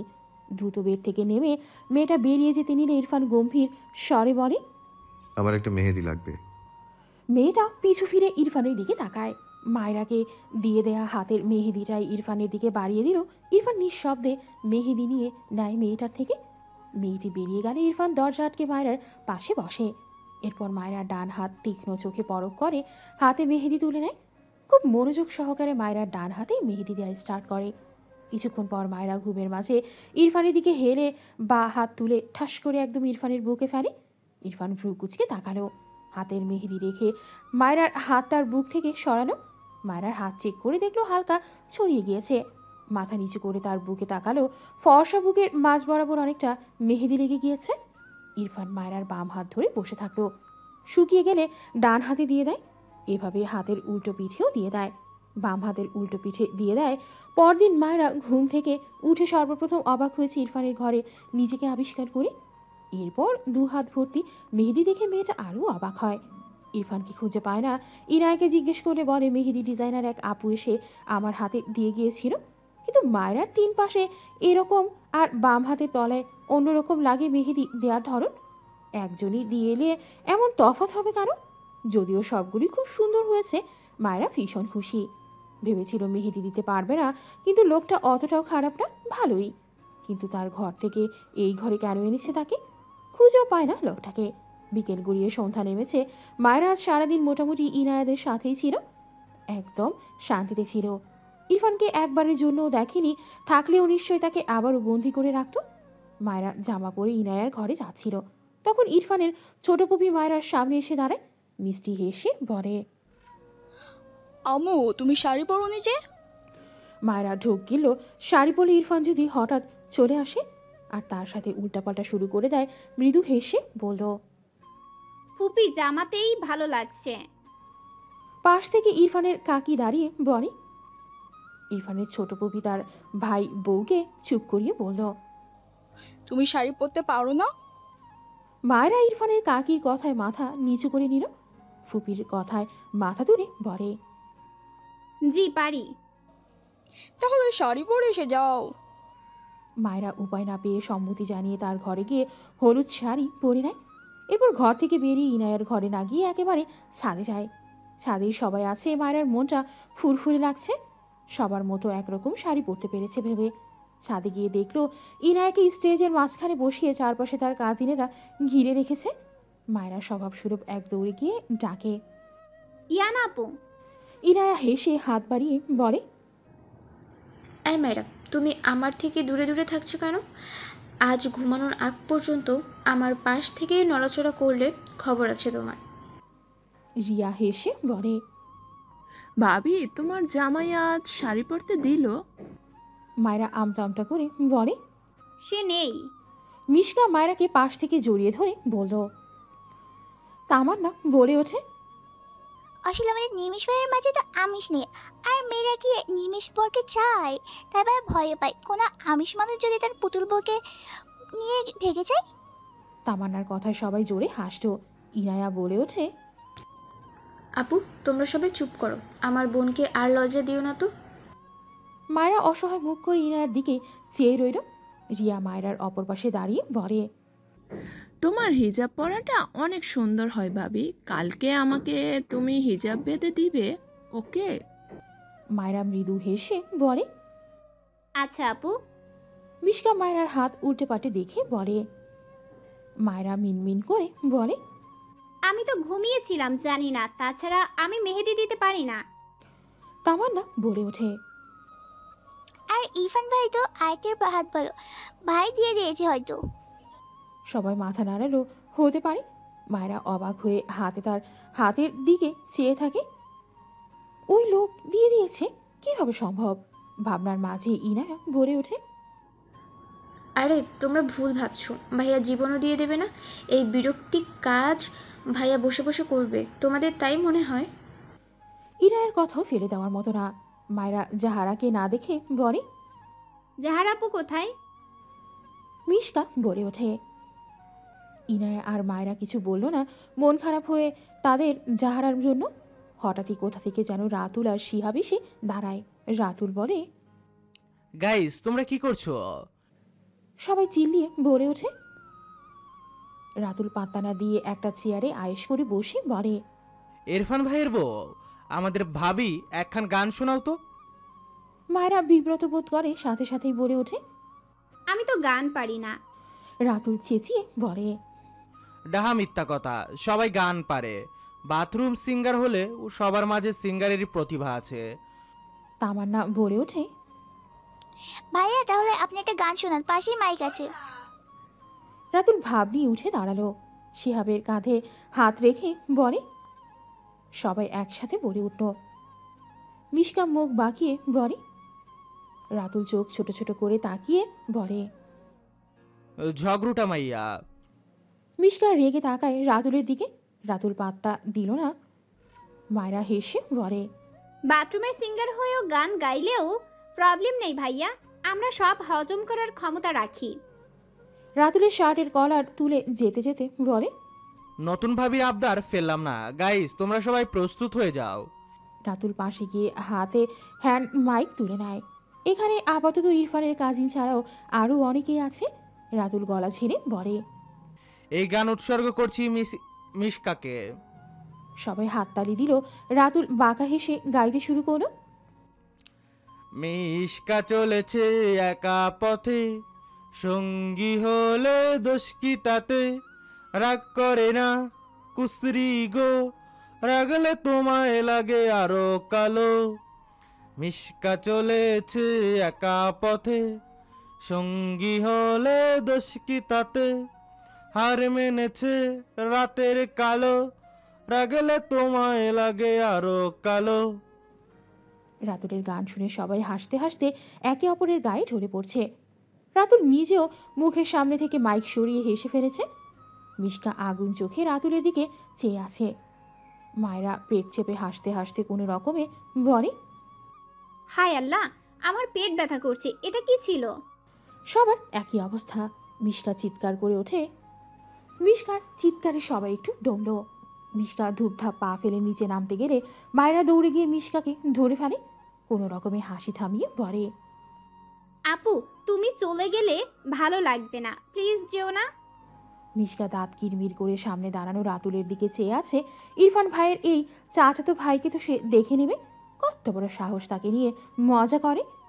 মায়রার কথায় মিশকা এক কোণায় গিয়ে বসল। রাতুল মিশকার দিকে চেয়ে হাসছে। ভালোই লাগে এই মেয়েকে জব্দ করতে, তার কথা শুধু চ্যাটাং চ্যাটাং উত্তর দেয়। এবার বোঝো মজা। রাতুল গলা ঝেড়ে বলে, গাইস এবার একটা সুন্দর গান গাইবো, সবাই শোনো। সবাই হাত নেড়ে উৎসাহ দিল। রাতুল হেসে গাইতে শুরু করে, ও আমার বন্ধু গো, চিরসাথী পথ চলার, তোমারই জন্য গড়েছি আমি মঞ্জিল ভালোবাসা, একসাথে রয়েছি দুজন, একই ডোরে বাঁধা দুটি প্রাণ, ছিড়বে না কবু এই বাঁধন, আসলে আসুক তোফান, তুমি আমারই বলবো শতবার। হঠাৎই রাতুল থেমে গিয়ে বলে, আরে ইরফান ভাই, এই গান তোমাকে আর ভাবিকে উৎসর্গ করলাম, বুঝলে? রাতুলের কথা শুনে সবাই তাকালো ইরফানের দিকে। মায়রা দ্রুত পিছু ঘুরে ইরফানকে দেখে ঢোক গিরে। ইরফান শান্ত চোখে মায়রার দিকে চেয়ে আছে। ইরফান কোনো কথা না বলে মায়রার হাত ধরে ছাদে থেকে নামতে গেলে মায়রা ভয় পায়। আল্লাহ, এই লোক সারাদিন পর কোথা থেকে আসতো? সে তো শাড়ি পরেছে, তাকে এখন কি বলবে? পেছন থেকে ইনায়া উঠে এসে বলে, ভাইয়া মায়রাকে রেখে যাও। ইরফান শুনল না। ইরফানের কাজিনরা বলে। ইনায়া মুখ পাকালো। ছাই তার ভাই মায়রাকে ধমকাবে নয়তো থাপড়াবে, এই জন্যই তো নিয়ে যাচ্ছে। মায়রা ইরফানের পায়ের সাথে তাল মিলিয়ে হাঁটতে পারে না। মিনমিন করে বলে, আর পরবো না শাড়ি, সরি। ইরফান কিছু বলল না। মায়রা উল্টে পড়তে নিলে ইরফান পিছু ফিরে মায়রাকে কোলে তুলে নেয়। মায়রা ঢোকিরে চেঁচালো না, ইরফানের দিকে চেয়ে রইল। ইরফান চুপচাপ দ্রুত পায়ে সিঁড়ি বেয়ে নামতে থাকে। একেবারে তার ঘরে গিয়ে মায়রাকে নামিয়ে দিয়ে দরজা আটকে মায়রার সামনে এসে দাঁড়ায়। মায়রা পিট পিট করে ইরফানের দিকে চেয়ে আছে। ইরফান ঠান্ডা গলায় প্রশ্ন করে। মায়রা ঢোকিরে বলে, আপনি তো ছিলেন না। ইরফান মৃদু স্বরে বলে, আমি না থাকলে চুপচাপ ঘরে বসে থাকবে। মায়রা অবাক হয়ে তাকিয়ে থাকে ইরফানের দিকে। এই লোককে মাঝে মাঝে এত বেশি অচেনা লাগে সে ভাষায় প্রকাশ করতে পারে না। ইরফান আবারও প্রশ্ন করে, ডিনার করেছো? মায়রা আগের চেয়েও অদ্ভুতভাবে তাকায় ইরফানের দিকে। ইরফান ভ্রু কুচকে বলে, কিছু বলেছি আমি? মায়রা আমতা আমতা করে বলে, খেয়েছি। ইরফান মায়রার দিকে এগিয়ে সেই ডান হাতের বুড়ো আঙুল ধারা মায়রার কপালের ঘাম মুছে মৃদু স্বরে বলে, ইচ্ছে তো করছে থাম্পড় দিয়ে পুরো বডির মানচিত্র পাল্টে দিতে। শাড়ি পরার স্বাদ মেটাবো, স্টুপিড। মায়রা ঢোক গিল মিনমিন করে বলে, আপনার ফুপি বলেছে, আমার কি দোষ? ইরফান ধমকে মায়রার গাল চেপে পড়ে। এই মুখ কি শুধু অসময়ে চালানোর জন্য? মায়রা ইরফানের হাত ধরে ছাড়ানোর চেষ্টা করে। ইরফান ঠান্ডা গলায় বলে, সব সুদে আসলে ফেরত দিব, স্টুপিড গার্ল, জাস্ট ওয়েট। বলে ছেড়ে দেয় মায়রার গাল। এরপর ওয়াশরুমে চলে যায়। মায়রা বোকা চোখে ইরফানের প্রস্থান দেখলো। ইরফান কি ফেরত দেওয়ার কথা বলল? সে একটু অনুমানও করতে পারল না। ডান হাতে কপালি স্পর্শ করে যেখান থেকে ইরফান মাত্র ঘাম মুছে দিল, ভালো লাগলো কেন যেন ইরফানের এইটুকু কাজ। মৃদু হাসল। কিছুক্ষণ পর ইরফান ওয়াশরুম থেকে বেরিয়ে আসে। মায়রা ঘাড় বাঁকিয়ে তাকায়। চোখ সরাতে নিয়েও সরায় না, চোখ বড় বড় হয়ে যায়। বুক হাত অসংখ্য জায়গায় কাটা। কেমন ভয়ঙ্কর লাগছে। মায়রা চোখ বড় বড় করে চিৎকার দিয়ে ওঠে। ইরফান দ্রুত পায়ে মায়রার দিকে এগিয়ে এসে ধমকে বলে, স্টুপিড, চিৎকার করছো কেন? মায়রা মৃদু স্বরে বলে, আপনার এই অবস্থা কি করে হলো? ইরফান ভ্রু কুচকে নিজের দিকে তাকালো। বিরক্তির নিঃশ্বাস ফেলে বলে, নাথিং। মায়রা ভয় পেয়ে বলে, আপনার অ্যাক্সিডেন্ট হয়েছে, পাগল আপনি, হসপিটাল যাননি কেন? ইরফান বিরক্ত হয়ে বলে, স্টুপিড, ইটস নর্মাল, কাম। মায়রা চেঁচিয়ে বলে, আপনি যাবেন, আমি সবাইকে বলছি, দাঁড়ান। ইরফান রেগে মায়রাকে তার সাথে শক্ত করে চেপে ধরে ধমকে বলে, 10 লাইন বেশি বুঝলে থাপ্পড় দিয়ে সব দাঁত ফেলবো। মায়রা নিজেকে ছাড়াতে চায়। ইরফান ধমকে বলে, আমায় রাগিও না। এরপর মায়রাকে ছেড়ে ঘরের ড্রিম লাইট দিয়ে বেডে গিয়ে শটান হয়ে শুয়ে পড়ল। ডান হাত চোখের উপর রাখে। জিরো লাইট মূলত মায়রার জন্য দিয়েছে। মায়রা মিনমিন করে বলে, আপনি ঔষধ লাগান প্লিজ। ইরফান বিরক্তি কণ্ঠে বলে, নো নিড। মায়রা ঝকিরে। এই লোক একটা তেরা। বিরক্ত লাগলো তার। কোথায় কি করে এসেছে আল্লাহ জানে। মৃদু গলা ইরফানের দিকে তাকিয়ে রইল। ইরফান একটু পরপর ডান হাতে কপাল স্লাইড করে। মায়রা এগিয়ে গিয়ে বলে, আপনার কি মাথা ব্যথা করছে? ইরফান কিছু বলল না। মায়রা একটা চেয়ার টেনে ইরফানের মাথার কাছে বসে ইরফানের চুলের ভাঁজে হাত রাখে। চুলের ভাঁজে নরম হাতের স্পর্শ পেয়ে ইরফান ঠোঁট বাঁকিয়ে একটু হাসে। মায়রা আবারও প্রশ্ন করে, আপনি কি অ্যাক্সিডেন্ট করেছেন? ইরফান আড়াআড়ি ভাবে দুহাতে বুকে গুজে গম্ভীর গলায় বলে, নো। মায়রা চিন্তিত হয়, অ্যাক্সিডেন্ট না হলে এসব কিভাবে হলো। মায়রা মিনমিন করে আবারও বলে, তাহলে? ইরফান বিরক্ত হয়ে ধমক দিয়ে বলে, শাট আপ। মায়রা কেঁপে ওঠে। রেগে চুলগুলো জোরে টান দিয়ে হাত সরিয়ে নেয়। দ্রুত চেয়ার থেকে উঠে দূরে সরে দাঁড়ায়। ইরফান চোখ মেরে তাকায় রেগে বলে, স্টুপিড, তোমার এত সাহস বেড়েছে কবে? থাপ্পড় খাওয়ার শখ জেগেছে? মায়রা আমতা আমতা করে বলে, আমি ছাদে যেতে চাই, আমাকে শুধু আটকে রাখছেন কেন? ইরফান চোখ বুঝে বিরক্তি কণ্ঠে বলে, এখানেই থাকতে হবে, জানিও না গত রাতে তোমার টর্চারে ঘুম হয়নি আমার। মায়রা বুঝলো না সে কখন এই লোককে টর্চার করলো। সে তো গতকাল ঘুমিয়েছিল। মন খারাপ করে বসে থাকলো প্রায় 10টার কাছাকাছি। মায়রা বিরক্ত হয়ে বেশ কিছুক্ষণ দাঁড়িয়ে রইল। অনেকক্ষণ থেকে ঘরের লাইট অফ থাকায় জিরো লাইটের আলোয় ঘরের সব কিছু স্পষ্ট দেখা গেল। মায়রা ইরফানের ঘরের ভেতরের ঘরের দরজার সামনে দাঁড়ায়। দরজা ছেড়ে খোলে না, বুঝলো লক করা। বাইরে হাতল ধরে অনেকক্ষণ ঘোরায়। বরাবরই ব্যর্থ। ইনায়া বলেছিল এই ঘরে ইরফান অবসর সময় আসে। মায়রার দেখার ইচ্ছে, এই লোক অবসর সময় করেটা কি, কিন্তু দেখবেটা কিভাবে। বিরক্ত লাগলো। সে কি এই রুমের ভেতর গিয়ে সব খেয়ে ফেলবে? খুলে রাখলে কি হয়? টেবিলের ওপর ফার্স্ট এড বক্স পেয়ে মায়রা ইরফানের দিকে তাকালো। চেক করে দেখলো কেটে ফেটে গেলে যা যা লাগে অনেক কিছুই আছে। মায়রা বক্সটা এগিয়ে নিয়ে গিয়ে বেডের উপরই উঠে বসে। ইরফানের দিকে এগিয়ে গিয়ে বুঝতে পারলো লোকটা ঘুমিয়েছে। মায়রা তার জ্ঞানে যেটুকু পারলো তুলো দিয়ে বুক পেট হাতে তুলো দিয়ে মুছে মলম লাগিয়ে দিল। ইরফানের মুখের দিকে তাকালে দেখে ইরফানের কপালে বিরক্তির ভাঁজ, তবে ঘুম ভাঙেনি। মায়রা এগিয়ে গিয়ে ইরফানের পায়ের প্যান্ট টেনে তুলল। ইরফান নড়ে চড়ে ওঠে। ঘুমের ঘোরে বিরক্তিতে বিড়বিড় করে, স্টুপিড, জ্বালিও না। মায়রা একটু থেমে ছোট একটা টর্চ লাইট পেয়ে পায়ের দিকে ধরলে মেয়েটা ভয়ে ঝাঁকে দিয়ে ওঠে। জায়গায় জায়গায় কেমন জখম হয়ে আছে। ক্ষতগুলো খুব বেশি গভীর না হলেও কেমন রক্ত জমাট বেঁধে আছে।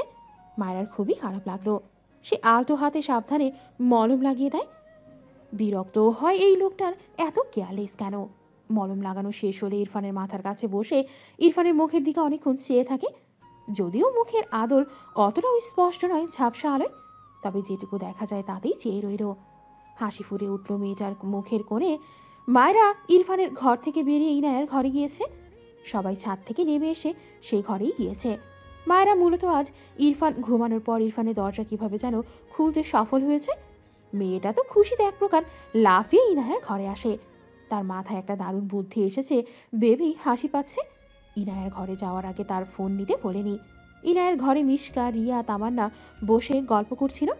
মায়রা এক দৌড়ে গিয়ে হাঁপাতে হাঁপাতে বলে, আপুরা আমি এসেছি। মায়রাকে দেখে সবাই হাসতে হাসতে বলে, পর ছাড়লো তবে। মায়রা লজ্জা পেয়ে বলে, উনি ঘুমিয়েছে, পালিয়ে এসেছি। এসব বাদ দাও, আমার মাথায় দারুণ একটা বুদ্ধি এসেছে। সবাই একসাথে বলে ওঠে, কি? মায়রা সবাইকে বললে সকলে হাসতে হাসতে বলে, তোমার মাথায় এসব বুদ্ধি আসে কিভাবে ভাবি? মায়রা ইনায়ার দিকে আঙুল তাক করে বলে, আপু তুমি রাজি? বর তো তোমার, তুমি রাজি না হলে সব ভেস্তে যাবে। ইনায়া হেসে বলল, 100% রাজি, শুরু করো। কারো ফোনে টাকা না থাকায় মায়রা তার ফোনে টাকা ধার নেয়। এরপর ইনায়ার ফোন থেকে ফাইজের নাম্বার নিয়ে মায়রার ফোনে কল দেয়। সবাই মিটিমিটি হাসছে। মায়রা গলা পরিষ্কার করে ফোন কানে ধরে করার অপেক্ষায়। ফার্স্ট বার রিসিভ না হলেও সকলে হতাশ হয়। এরপর আবারও কল দেয় মায়রা।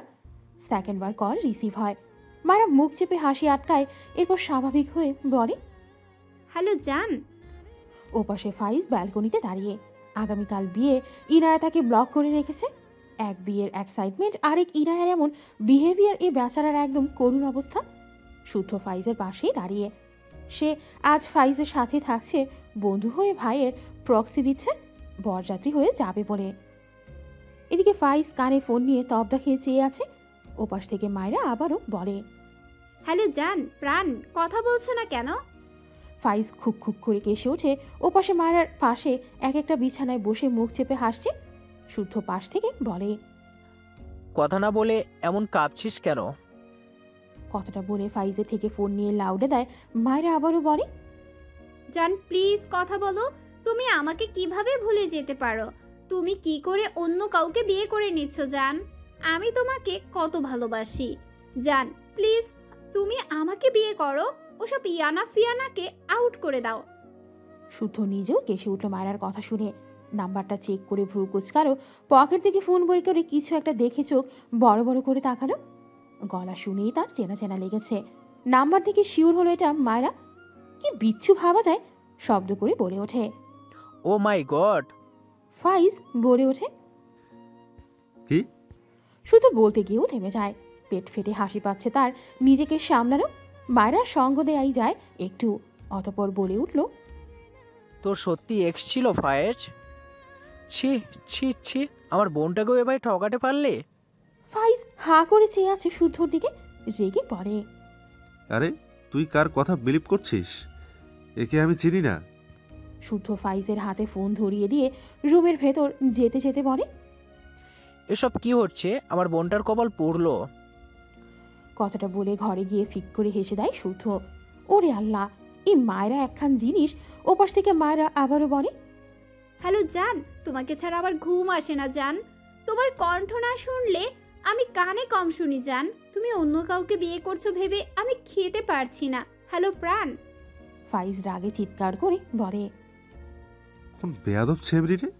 একবার সামনে পয় কান ফাটিয়ে বয়রা করে দিলে বুঝবি সত্যি সত্যি কানে না শুনলে কেমন লাগে। বলেই খট করে কল কেটে দিল ফাইজ। রাগে শরীর কাঁপছে। এমনি ইনায়া তার ব্লগ খুলছে না শুদ্ধ ব্রিটিশের জন্য। এর মধ্যে আরেক ব্রিটিশ হাজির। ওপাশ থেকে মায়রা তব দেখিয়ে চেয়ে আছে। তাকে এভাবে অপমান করলো, সবাই হাসছে। একজন আরেকজনের গায়ের ওপর ঢলে পড়ছে। মায়রা রেগে বলে, ইয়ানাপু, তোমার বর আমায় অপমান করলো। ইনায়া হাসতে হাসতে বলে, উফ মায়রা, তোমার অ্যাক্টিং জাস্ট ফাটাফাটি। মায়রা ইনায়ার ফোন নিয়ে ফাইজের নাম্বারের ব্লক খুললো। এরপর ইনায়ার ফোনে ধার নিয়ে ফাইজের নাম্বারে কল দিয়ে ইনায়ের কানে দেয়। এরপর মায়রা তার ফোনে কিছু টাইপ করে ইনায়াকে দেখিয়ে বলে, এখানে যা যা লেখা আছে এগুলো বলো। ইনায়া মেনে নিল। ওপাশ থেকে একটু পরই কল রিসিভ হয়। ইনায়া কিছু বলার আগেই ফাইজ বলে ওঠে, লিটল কুইন, সরি, প্লিজ আর ব্লক করো না, আমার হার্ট অ্যাটাক হয়ে যাবে। ফাইজের কথা শুনে ইনায়ার খারাপ লাগলো, তবে কাজিনদের দিকে চেয়ে কান্নার ভান করে মায়রার ফোন দেখে বলে, আপনার এক্স আমায় ফোন করেছিল, আপনি কি করে এবার অস্বীকার করবেন? আপনি কিভাবে পারলেন আমার সাথে এমন করতে? খবরদার আর কল করবেন না আমাকে। Good bye. মায়রার সাথে সাথে ইনায়ার ফোন কেড়ে নিয়ে কল কেটে ফাইজের নাম্বার ব্লক লিস্টে রেখে হেসে বলে, থ্যাংক ইউ ইয়ানাপু। ওপাশে ফাইজ তব দেখিয়ে চেয়ে আছে। কোন মেয়ে তার বিয়ের আগে শত্রুতা করছে? হাতের কাছে পেলে সাপটে এক থাপ্পড় দিত। উফ, আর সহ্য হয় না। এসব কি অত্যাচার! আর নেওয়া যাচ্ছে না। মায়ের নাম্বারে কল ব্যাক করলো, রিং হয়, রিসিভ হয় না। রাগের সাথে সাথে এক বুক কষ্ট নিয়ে দাঁড়িয়ে রইল। কে এই মেয়ে? তার না হওয়া বউটার কান ভাঙিয়েছে, খোঁজ পেয়েছে কোথায়? ঘরের ভেতর গিয়ে বলে, শুদ্ধ, এটাকে বের করে দে। শুদ্ধ হাসি থামিয়ে স্বাভাবিক হলো, অতঃপর বলল, আরে আমি চিনি না তো, হবে তোর কোনো এক্স? ফাইজ রেগে বলে, একটা থাপ্পড় খাবি। ইরফানের বোনকে ভালোবেসেই কুল পাই না, কোন জন্মে এক্স ছিল আমার। শুধু মুখ লুকিয়ে আরেকটু হেসে নিল। ইসরে, হাসি থামছে না। বহু কষ্টে নিজেকে সামলে বলল, আমি এখন ঘুমাবো, ডিস্টার্ব করিস না তো। কালকে বরের সাথে যেতে হবে তো নাকি? বলে উপুর হয়ে শুয়ে বালিশে মুখ চেপে হাসতে লাগলো। ভাবনার মাঝেই ফাইজের ফোন আবারও বেজে ওঠে। এই নাম্বার চেনে না সে, বিরক্ত হয়ে কেটে দিল। আবারও কল আসলে রিসিভ করে কানে দেয়। ওপাশ থেকে কেউ বলে, এই শালা কে রে তুই? আমার ইনায়া পাখির দিকে নজর দিয়ে বিয়ে করতে চলে আসছি। ওর দিকে নজর দিলে চোখ তুলে নেব। আজ রাতেই আমি আর আমার ইনায়া পাখিকে বিয়ে করছি। তুই বসে আঙুল চুষে খা। আমার ইনায়া পাখিকে বিয়ে করার স্বাদ মেটাবো। বিয়ের আগে তোকে এই সুসংবাদ না দিয়ে থাকতে পারলাম না। যা 2 রাকাত নামাজ পড়ে নে আমার আর ইনায়া পাখির জন্য, যাতে আমাদের বিবাহিত জীবন সুখের হয়। ফাইজ রাগে তার ফোন সর্বশক্তি দিয়ে আসতে ফেললো। শুধু ফাইজকে দেখার জন্য মাথা কাত করেছিল। ফোন ছুটতে দেখে দ্রুত শোয়া থেকে উঠে ফোন ক্যাশ ধরে নিল। ইম্পর্টেন্ট ইনফরমেশন আছে এখানে। করেছিল কি এই ফাইজ? ফাইজকে কিছু বলার আগে ফাইজ তেড়ে আসে শুদ্ধর দিকে। শুদ্ধর কলার ধরে চিৎকার করে বলে, কোন শয়তান আমার কুইনের পিছনে পড়ে আছে? এতদিন বলিসনি কেন আমাকে? বল। তোদের সবকটা ভাইকে জানে মেরে দিব। শালা, তোদের মতো ভাইদের বেঁচে থাকার অধিকারই নাই। শুধু তবদাকে চেয়ে আছে, অবাক হয়ে বলে, কি বলছিস? বিয়ের খুশিতে পাগল টাগল হয়ে গেলি নাকি? ফাইজ কিছু বলল না। শুদ্ধকে ছেড়ে সে দ্রুত কোনো রকমে একটা প্যান্ট আর টি শার্ট পরে এক প্রকার দৌড়ে বাড়ি থেকে বের হয়ে যায়। শুদ্ধ বাঁকা চোখে ফাইজের কারবার দেখলো। হলোটা কি এর? ফাইজ ফোন কেটে দেওয়ার রাতুল ইনোসেন্ট ফেস বানিয়ে বলে, কিউট ভাবে তোমার লেখা পুরোটা বলতে পারলাম না, কল কেটে দিয়েছে। মায়েরা হেসে বলল, ওটুকুতেই কাজ হবে ভাইয়া, আপনাকে অনেক ধন্যবাদ। ওদিকে মিশকা, তামান্না, রিয়া সাথে ইনায়া পেট চেপে হাসছে। রাতুল হেসে বলে, কিউট ভাবি তুমি একখান মেয়ে, বিয়ের আগে বেচারা বর বাবুকে কি ঘোলটাই না খাওয়াচ্ছ। মিশকা বলে ওঠে। রাতুল মিশকার দিকে তাকিয়ে হেসে বলে, আরে কুশ্রী মিশকা। মিশকা রেগে বেডের ঝাড়ু ছুঁড়ে মারে রাতুলের দিকে। রাতুল লাফ দিয়ে দূরে সরে বলে, আহারে ব্যবহারটাও কুশ্রী হয়ে যাচ্ছে। চালিয়ে যাও Mishka, all the best. Mishka দাঁত কিরমির করে তাকায়। মায়েরা হেসে বলে, আরে আপু ভাইয়া তোমরা ঝগড়া করছো কেন? ফাইজ ভাইয়ার কথা ভেবে একটু হাসো। বেচারা বিয়ের আগের দিন কত কিছুই না সহ্য করছে। মায়ের কথা সবাই হেসে ফেললো। শুধু ঘর থেকে বের হলো ফাইজ কোথায় গেল সেটাই দেখতে। বাইরে গিয়ে দেখলো ফাইজ গাড়ি নিয়ে বের হচ্ছে। ইনায়াকে নিয়ে প্রবলেম, ইনার কাছে যাবে নয়তো আর কোথায় যাবে। হাসিও লাগলো। এই মায়েরাই কিছু করেছে, মেয়েটা তো আচ্ছা কাজে ভেবেই আবারও হেসে ফেললো। পকেট থেকে একটা সিগারেট নিয়ে ধরায় কয়েকটা দিলে বাইরে দাঁড়িয়ে খেয়াল করলো ফারা ডাইনিংয়ে ফোনের দিকে তাকিয়ে মিটমিট করে হাসছে। শুধু ভ্রু কুচকালো। ভাবনার মাঝে ফারা গেটের সামনে এসে দেখলো শুদ্ধ সিগারেট ফুঁকছে। ফারা কিছু না বলে শুদ্ধর মুখের উপর দরজা লাগাতে নিলে শুদ্ধ দরজা আটকে দিয়ে বলে, এই মেয়ে, আমাকে তোমার দারোয়ান মনে হচ্ছে? ফারা রেগে বলে। শুদ্ধ ফারার দিকে একটু ঝুঁকে সিগারেটের ধোয়া ফারার একদম মুখের উপর ছাড়লো। ফারা খুব খুব করে কেসে ওঠে। শুদ্ধ মৃদু হাসে। ফারা রেগে তাকায় শুদ্ধর দিকে। শুদ্ধ হেসে তার হাতের সিগারেট এগিয়ে দিয়ে হেসে বলে, ট্রাই করে দেখো, ভালো লাগবে।